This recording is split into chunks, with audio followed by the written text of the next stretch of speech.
Hello and welcome to NABA Perspectives, where we look at key issues, stories, and trends that are driving economy, policy, and business across Africa. I'm Lanre Akinola, the head of content at NABA, the Norwegian-African Business Association. And this week, we're talking about Africa's electrification challenge.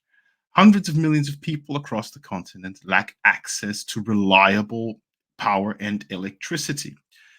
And my guest to discuss this issue with me, which cuts to the heart of economic development across the continent, is Hitesh Kumbhat.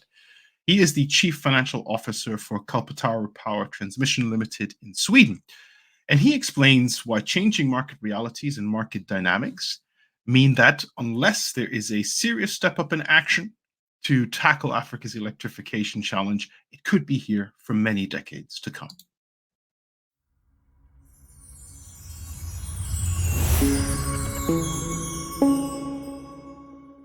Hitesh, thank you so much for coming on the podcast. It's a real pleasure to have you. Always pleasure talking to you. Now, we're going to get into the question of electrification in Africa. In many, many ways, one of the most important issues that African economies face. Without energy, without electricity, let's be blunt about it, you can't meaningfully talk about economic development. And fixing the issue of electrification is essential if Africa is to prosper and to move forward economically. Before we get into that, give us a little bit of background about yourself, a little bit of background about your work, your company, and where you're coming at in terms of the electricity and power sector in Africa. Great. It's a topic of great interest to me. My name is Hitesh Kumbhat, and I live in a city called Gothenburg. Apart from the weather, everything is good in Gothenburg. It's in Sweden, and I moved to Sweden 5 years back. I'm originally from India and lived in more or less 4 continents. So Asia, which is India, then Africa, a little bit on US, and this is my 4th continent, let's say, is in the Nordics. And 5 years back, I worked for a company called Kalpataru Power, and I'm Chief Strategy Officer and for a subsidiary of Kalpataru Power called Linje Montage. So we are into business of construction of power lines. So we construct grid infrastructure, among other things. So in Nordics, we are one of the foremost contractor who can do and have the engineering capability to do construction of grid infrastructure. On a global level, our company is owned by a company called Kalpataru Projects, and that's a very large group with presence in more than 73 countries. We have revenue close to $2 billion, order book more than $7.5 billion, more than 8,000 people working for us across the globe. Africa has been and is a main part of our business. We are very focused on Africa. We are a company which is never afraid of going to difficult geographies. So we have done projects in Afghanistan just before the war. We have done projects in Ethiopia, in the troubled area, Myanmar. Very recently, we were working there. We have constructed the largest transmission line in DRC 10 or 15 years back when people were afraid to go there. So we can go difficult geographies, and we have done. At any given point of time, we do projects in more than 25 countries or 26 countries in Africa. So we can say that we understand Africa a little bit, and we are not one of those companies who say that it's one country. So we know about Africa. I have lived 7 years in Kenya. East Africa is close to my heart. Although I'm based in the Nordics, I still every day think and dream about Africa. So this conversation is very close to my heart. Yeah, and I think that's important context because we're not here to be critical of Africa. I think we both care deeply about the continent and its prospects, and we both want to see it succeed. But of course, that doesn't mean there aren't any there aren't real problems and difficult problems that need to be addressed. And we are going to talk about one of the most important ones. Now, I think it's from your introduction, it's safe to say you know what you're talking about. And to kick us off, and we have a statistic on screen here. It's been on screen all the time, and I think it's worth having it up there for a little while because it's quite striking. So this is a figure from the UN. This is from their Sustainable Development Goal Report of 2023, which tracks progress on achieving the SDGs. SDG 7 is about access to reliable energy. And I knew that the situation was bad. I did not realize that the issue was so pronounced within sub-Saharan Africa. So 84% of all people globally in 2021 who did not have access to power were in sub-Saharan Africa. Now, you're the expert. Let's start with how has this come about? Why is it that sub-Saharan Africa stands out when it comes to the issue of electrification? Because the rates have gone up quite considerably globally. Asia, this has been led by Asia, it's my understanding, according to the data that we have. For some reason, in sub-Saharan Africa, we have seen a stalling of progress, and there's even a case to be made. And in preparing for this call, I came across some analysis that said progress is even going backwards. So help me to understand what the situation is. Why is this such a difficult issue when it comes to the region? I will correlate this situation and this of Africa with a very famous context from a book of which was written by Lewis Carroll. I keep always giving example of that context, and the context is in that book. He mentions about a conversation between Alice and the Queen, and the conversation is about jam, because the Queen promised that you will have jam tomorrow or yesterday, but there is no jam today. So this promise is like a never fulfilled promise. So because every day when you go and ask for the jam, the Queen tells you it's tomorrow.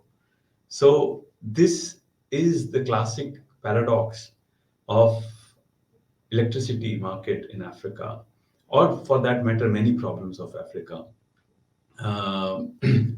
Some discussions are done. You mentioned about SDG, very relevant topic and very relevant point to mention about SDG, because now the Western world has moved on, and we talk about sustainability, we talk about environment, we talk about climate change. These are things which are definitely part of SDG, and everybody's focusing on them. But there are some basic SDGs, which is like you talked about electricity, access to electricity. It's like basic, and to me, you cannot eradicate poverty, you cannot have education without having electricity. I mean, just to take example, Sweden, where I live, has electricity network which are one of the oldest grid infrastructure in the world. So some power lines in Sweden were constructed 80 to 100 years back. So we talk about part of world wherein electricity is like air. Everybody takes it for granted. And when last few years, when the power prices in the Nordics were going up because of the war and many different, everybody was shaken that what is happening.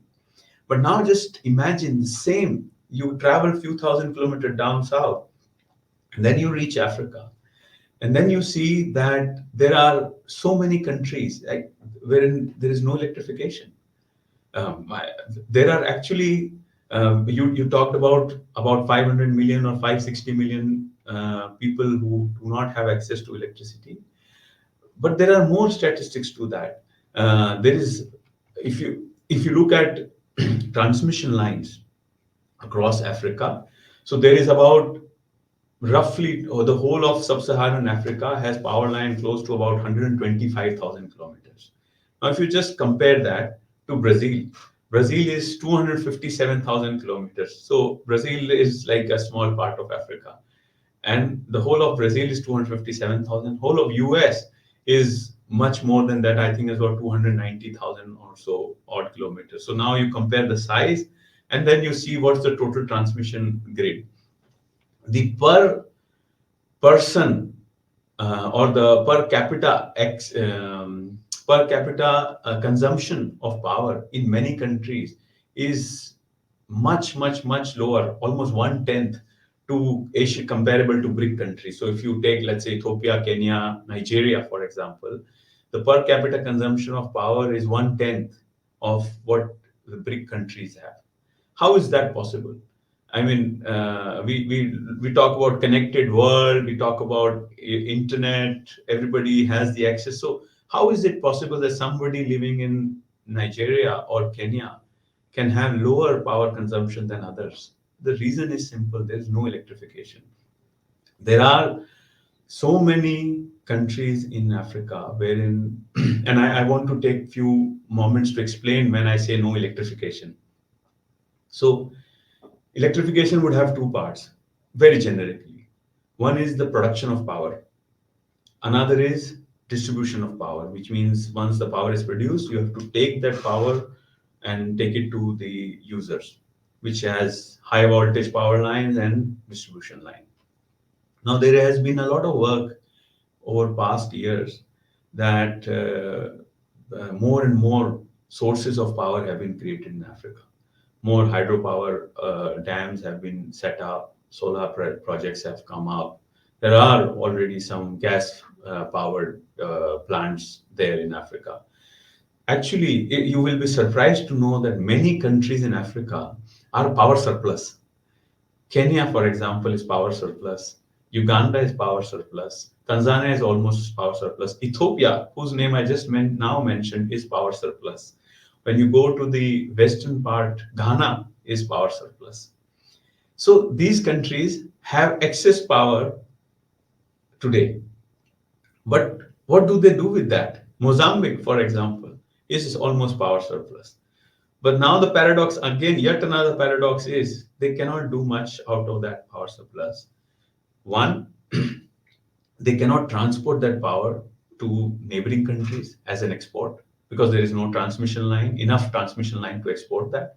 Second, they cannot increase the per capita consumption of power, which I just now mentioned is lowest in Africa, because there are no distribution lines to take this power to people there. So they produce a lot of power. They take loans from, they take big amounts of loans to create these power plants, the hydropower plants, and then they are not able to repay those loans because those power plants are running at low utilization. So if you set up a 600 megawatt hydropower plant and you are running it at 50%, 40% capacity for many years, how will you repay that loan? That's the paradox, because you don't have transmission lines to carry that power. And this is not one-off story. This is the story in each and every country in Africa. Whatever statistics we can look at, it's let's say is scary. I was, and as I said, that it is not only a problem of low availability of power plants or not having enough power plants. The bigger part of the problem is not having enough transmission capacity. So even though there is a power plant, as I said, in East Africa, there is power plants available, hydropower plants available, but you can't take those power to people. So it's an economic crisis from that perspective. Okay, paradox indeed, because on the surface, of course, one would assume that the reason you have this power gap across the continent is because there isn't enough power being generated. But of course, generation and distribution are two different things, and you can have all the installed capacity in the world if you have no means of actually getting that to where it needs to be. It becomes kind of it becomes useless, right? Now, let me try to to kind of challenge this a little bit and say, look, yes, we can identify the problem, and it doesn't take that long to figure out where the gaps are, where the issues are, but isn't within that also the opportunity in terms of project development, in terms of investment into the power sector across Africa? Because where there is a critical need, surely there's also a case to be made in terms of the commercial opportunity around this. Now, am I being naive about this? Shouldn't this be a massive opportunity for investment? Actually, this has been a massive, it has been the biggest underlying opportunity, because where the common sense prevails that where there is low electrification, this is the biggest opportunity for anybody who is into electrification. Perhaps that might be the reason companies like ours started focusing on Africa 15 years, 20 years back, because we knew that this is going to be big and this is going to be huge, and it is still a big market for us. But when I give you the scale, what we do is almost nothing as compared to what could be done in a realistic position. And that's really that there is an opportunity. And there are, of course, perhaps we will go and drill down into what is going wrong there, why it's not working. But there is a huge opportunity, big opportunity, but wasted. Okay, so why is it going to waste? Why isn't this opportunity being harnessed? This I think is the most important issue, right? Because it's there for the taking. Why is it not being taken? In short. So, so let's compare it. I think it is a sense of urgency. It has to do with willingness, and it is a sense of lack of action. Uh, I don't. Governments talk about that this is a priority area, but we do not see really that this is the priority. You have to really put all your willingness towards what you want to do, and then you will be able to achieve. So I think it's a classic example of lack of willingness and lack of action. Okay. And when you say lack of willingness and lack of action, I'm guessing you are referring primarily here to the public sector side, and specifically, I would imagine, to government policy, as you've indicated. So it's not a lack of willingness, I'm assuming here, from the private sector, from both international and regional or domestic investors who are interested in accessing opportunities in the power sector. It's on the government side. Is that a fair assessment? Most utilities in Africa and most transmission network in Africa is owned by the government. So when we talk about lack of action, it is on the governments. Just to give you an example, India, since 2018, has been adding roughly around 100 million people each year to electricity network. Compare that to the whole of Africa, it's only 20 million people. And when I talk about Africa, sorry, I'm talking about sub-Saharan Africa, but it's only 20 million people getting connected. So look at the gap. Both the total population of India and total population of Africa is same, but the size is very different. Africa is much bigger, so you need to have much more addition. But the is 1/5. Africa is adding 1/5 of what is moving at 1/5 the pace that India has been moving.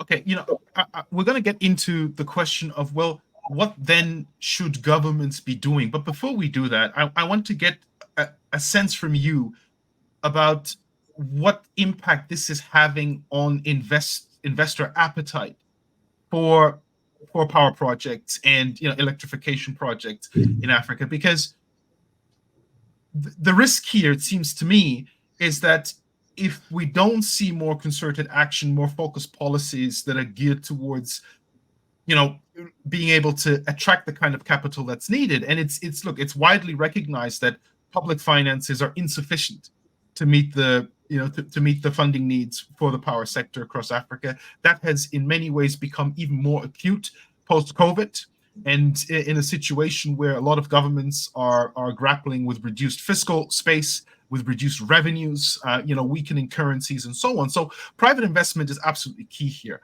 But where is the private investment community at in terms of its engagement with Africa? Because it's lots of opportunity, but if you can't unlock it, does there come a point where you say, you know what, maybe we need to walk away from this, maybe we can't make this happen?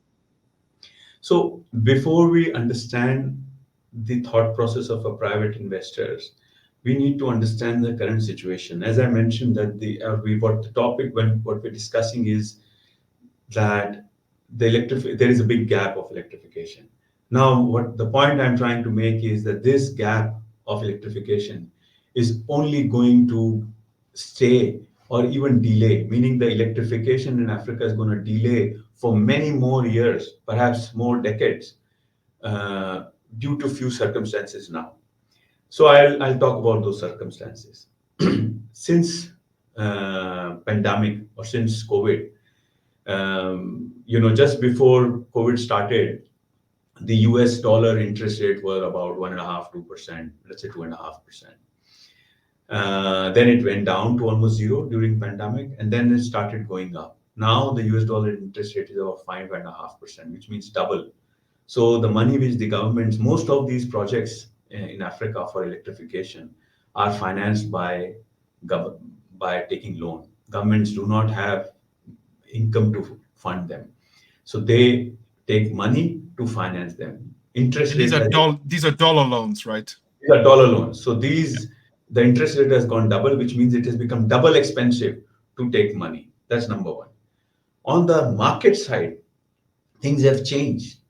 In the past, there used to be companies from China and Asia who were very having excess capacity to work in these markets in Africa to construct, let's say, transmission network, etc. But now world has changed over the last 3 years.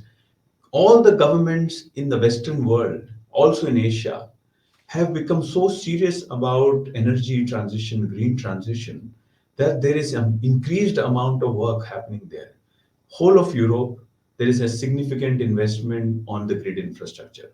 So you talk about Germany, you talk about Nordics, you talk about Italy, France, Switzerland, every country, UK, every country is not investing 5, 10, 15% more. They're investing hundreds of times more than what they have been investing in the past years. Like in Sweden, we are talking about creating another Sweden in next 30 years in terms of transmission lines. The same thing has happened in US. Just recently, US has signed a new law, come out with new law called IRA. Now, this IRA is attracting all the companies around the world to US, and now they are working in US. So what I am saying is the market forces are going to take away the product suppliers. We talk about increasing interest rate, but look at transformers, which are important for electrification.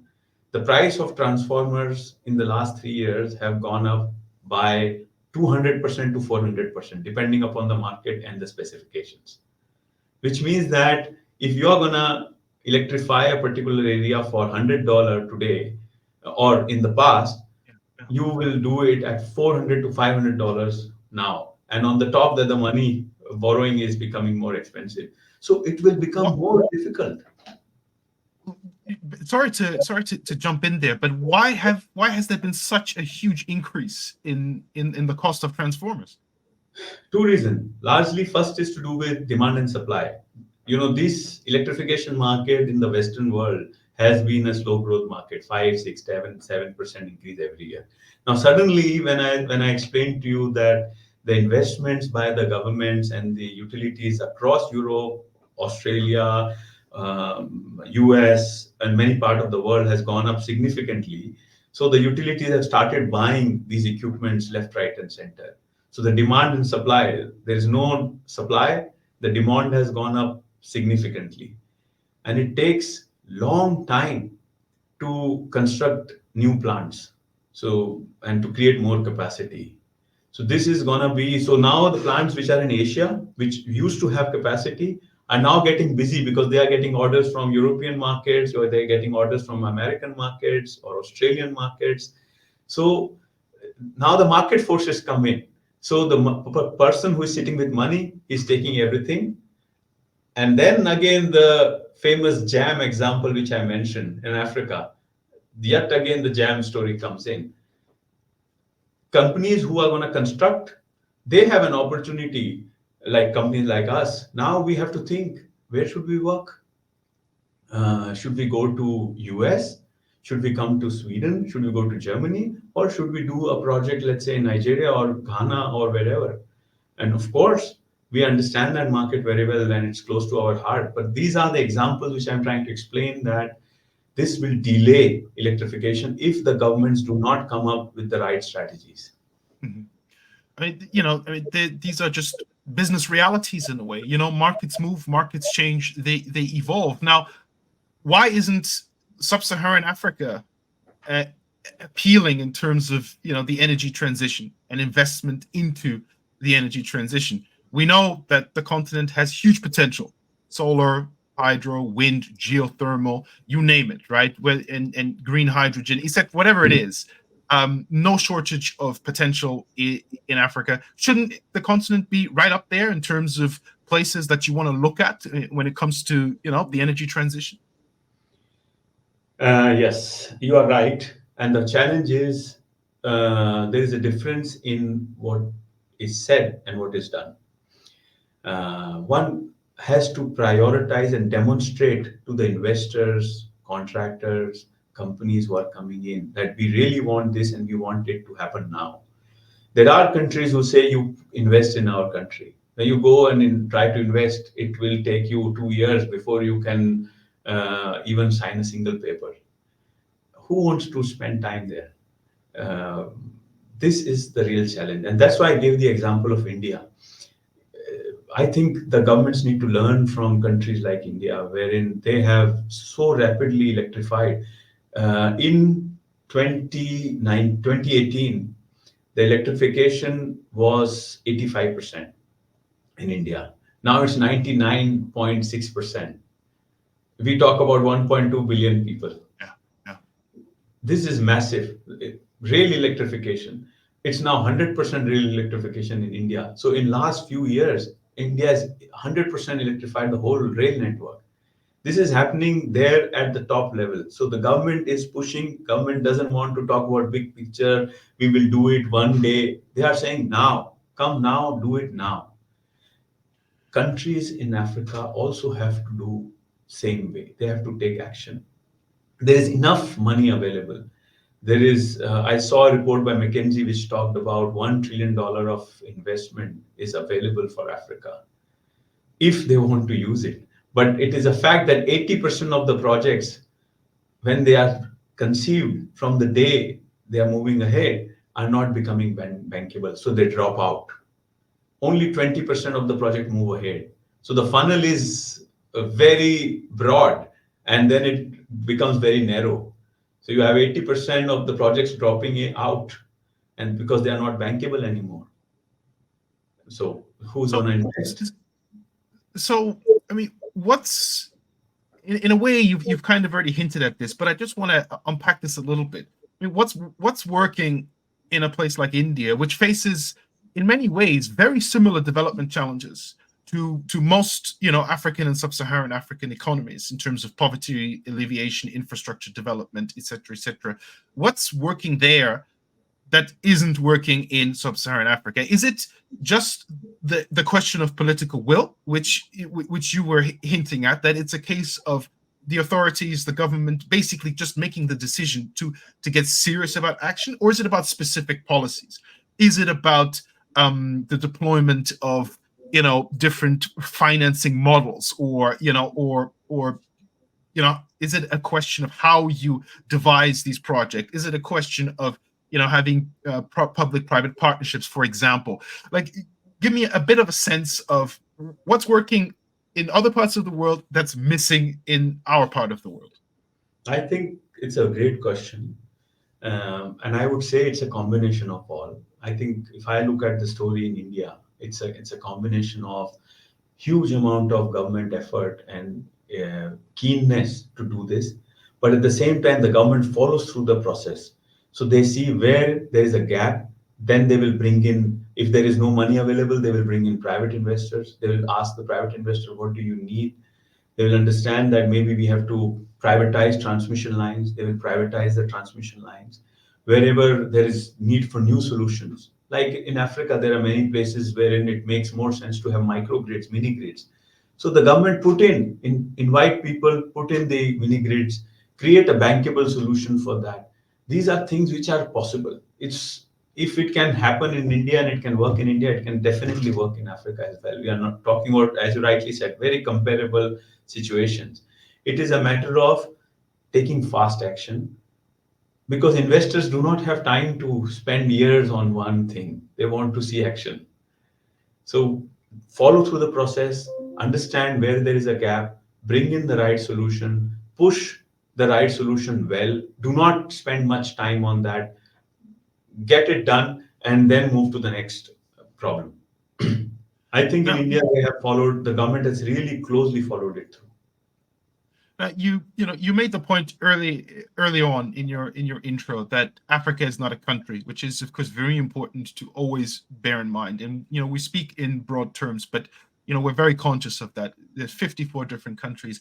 But I wonder, is that part of the difficulty and problem that you have in sub-Saharan Africa? Because while there are some countries that have sizable populations, sizable markets like Nigeria, like Kenya, for instance, Ethiopia potentially.